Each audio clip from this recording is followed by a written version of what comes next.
Salut, j'espère que tu vas bien et que tu t'es bien remis de ton week-end. Aujourd'hui, on va aborder la thématique des psychotropes et il faut savoir qu'il y en a différents types.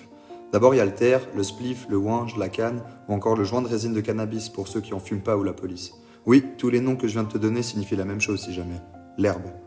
Elle est vicieuse, elle t'accompagne tous les jours sans même que tu t'en rendes compte et tu peux plus t'en passer. Tu te mets à oublier des trucs, au point de plus savoir si t'as donné le spliff à l'autre ou s'il vient de te le rendre. Marie-Jeanne, elle t'accompagne en cours, au travail et même parfois tu la câlines tellement que tu y vas même plus. Elle te sert tellement que tu passes 4 heures à attendre un dealer dans le froid et que le seul truc dont tu rêves c'est de rentrer chez toi pour fumer quoi. 1, 2, 3 cannes sans voir personne sauf elle, la douce Marie. Bon en vrai, je suis pas là pour vous parler de Marie mais on pouvait pas parler de psychotrope sans la mentionner cette canaille. Bon du coup en vrai, c'est quoi un psychotrope? C'est une substance naturelle ou synthétique qui modifie le fonctionnement psychique en produisant différents effets. En gros, ton fonctionnement psychique, il est modifié ou altéré, et ça entraîne des changements dans les perceptions, l'humeur, la conscience, le comportement et diverses fonctions psychologiques. Bon, en vrai, je suis pas là pour vous faire un exposé, il y a Google pour ça. Moi, ce qui m'intéresse aujourd'hui, c'est de prévenir les risques liés à deux mondes de consommation différents. Oui, j'ai bien dit deux mondes. Imaginez-en un qui ressemble à Tortuga dans Pirates des Caraïbes et l'autre à Narnia. Tortuga, c'est le monde des raves techno, des boîtes de nuit pleines de gens transpirants et de la fête.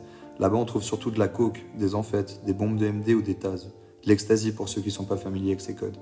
Le truc qui est danger avec ces bails, c'est la récurrence et la pété que tu peux prendre sans le vouloir. La récurrence, parce qu'au début c'est cool. Tu te dis que c'est de temps en temps, et vas-y une petite secouée, ça fait de mal à personne. Là, tu rencontres de plus en plus de gens.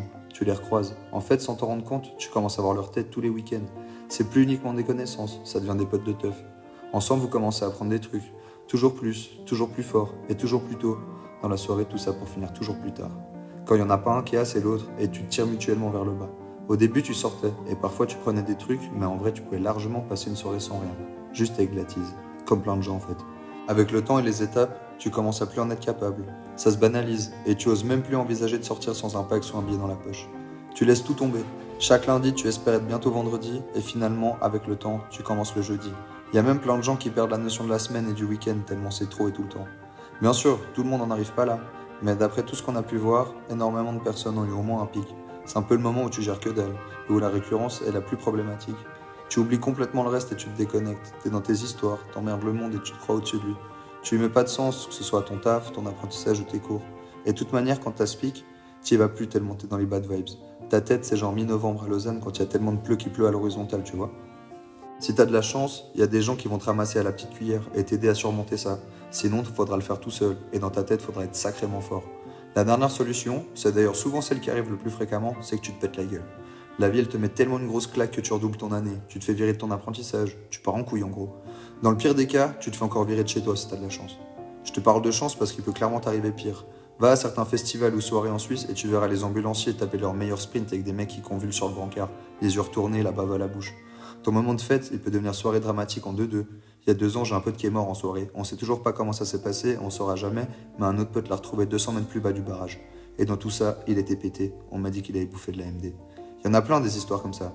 Et c'est blanc pas le premier de la région si tu te dis que c'est une exception. C'est tellement vite arrivé, une mauvaise réaction, une petite overdose, une petite connerie. Il y a un truc qui s'appelle le kéol aussi.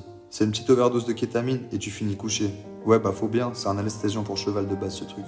Mais quand je te dis couché à part ça, c'est genre vraiment couché. Il y avait un mec dans le camping d'en face à un festival en Belgique, il mangeait des barres protéinées toute la semaine pour tenir le coup et autrement il se droguait. C'était ça son menu, son régime comme il l'appelait. Il venait là pour teuffer et perdre du poids à skip. Mais tu vois, genre 3e jour, le mec se fait une trace de quai, enfin une ligne ou un rail si tu m'as pas compris, et il tire ça. Et il est genre 14h. Le mec me regarde, sourit et là il tombe raide par terre comme une flaque. Tout le monde stresse, un coup mais ça va. C'était pas son premier KO la skip. Ses potes ils l'ont mis en PLS et 3 heures après il était debout, normal, comme un petit galopin. Faut faire gaffe si tu veux prendre des trucs, comme par exemple ne pas partager ta paille. Je te conseille vraiment pas, il y a mon voisin qui a dû se faire opérer pour une infection. Le mec du festival te dirait sûrement de privilégier le fait de tirer plusieurs petites traces et déjà tu veux le faire, et ça c'est seulement avec ce que tu te mets dans le nez. Avec ce que tu gobes, c'est pareil en vrai. Mange ta tasse quart par quart si tu veux le faire. Sois pas comme tous les mecs sur les brancards. Respecte-toi et surtout, respecte toujours le produit. Tu sais jamais ce qu'il y a dedans et ni la pété qu'il peut te mettre. Tu serais pas le premier pour qui on doit appeler l'ambulance. Je sais pas si tu te souviens, mais avant j'ai mentionné Tortuga et Narnia. Du coup, on peut gentiment quitter la décadence pour l'imaginaire. Imaginaire parce que t'es dans un monde à part, ton ressenti, ta vision, même ton corps, tu les sens autrement. Si t'es fumeur, essaie juste de rouler une clope et tu me rappelles quand t'as réussi.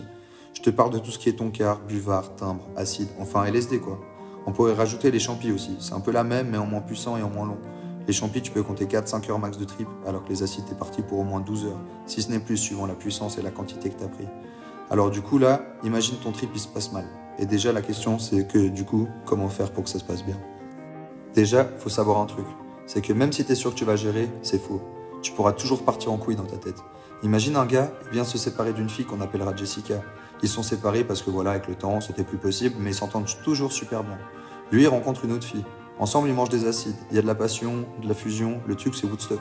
Il y a des aurores boréales sur les murs. Il y a tout qui bouge dans tous les sens. Ils sont incapables d'aligner 2 phrases tellement c'est rapide et intense. Ils ressentent que joie de vivre et complicité, le paradis quoi. Ils sont complètement en phase, connectés vraiment.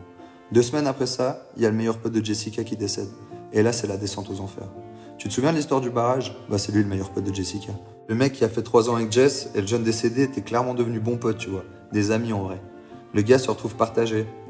Il essaye pendant toute sa relation avec la nouvelle fille de gérer le décès de son pote, faire plaisir à sa copine actuelle, soutenir Jess parce qu'elle a perdu son meilleur pote, et dans tout ça, lui, il s'oublie.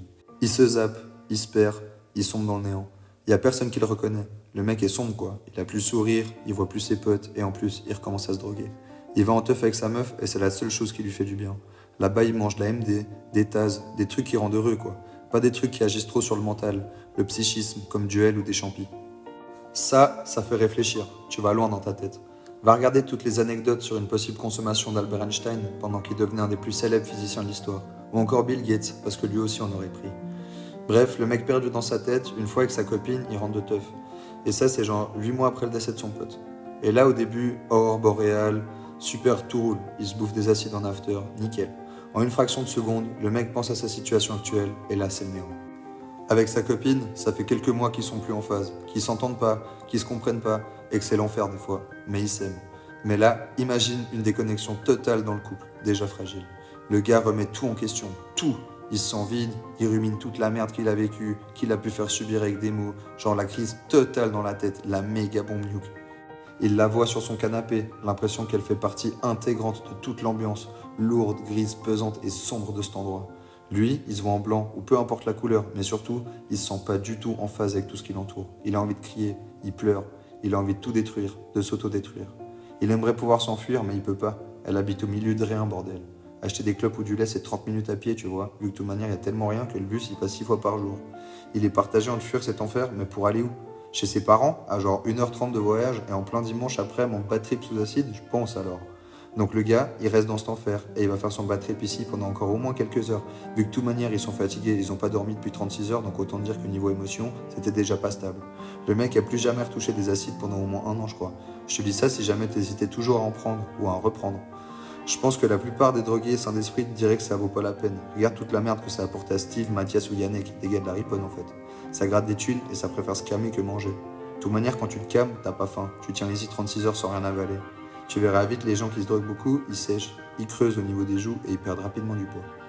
Il y a une fille, elle a perdu au moins 15 kilos, et ça trop rapidement. Il y a plus de muscles, ça sèche, ça fond quoi. Vraiment, ça se voit. Du coup, en vrai, je pourrais jamais t'empêcher de te droguer, de faire tes histoires et de faire ta vie. Mais bordel, faites gaffe, et si t'es pas sûr de ce que tu vas prendre, il y a des checkpoints, drug testing qui peuvent être présents aux différentes soirées où tu te rends. Nuit blanche par exemple. Sans même le savoir, ça peut partir dans tous les sens. Faites toujours attention aux uns et aux autres, et repartez toujours de la fête en ayant en tête qu'on peut jamais prévoir ce qui va arriver. Et t'entends cette petite voix? Bah j'aurais aimé que mon pote il l'entende aussi.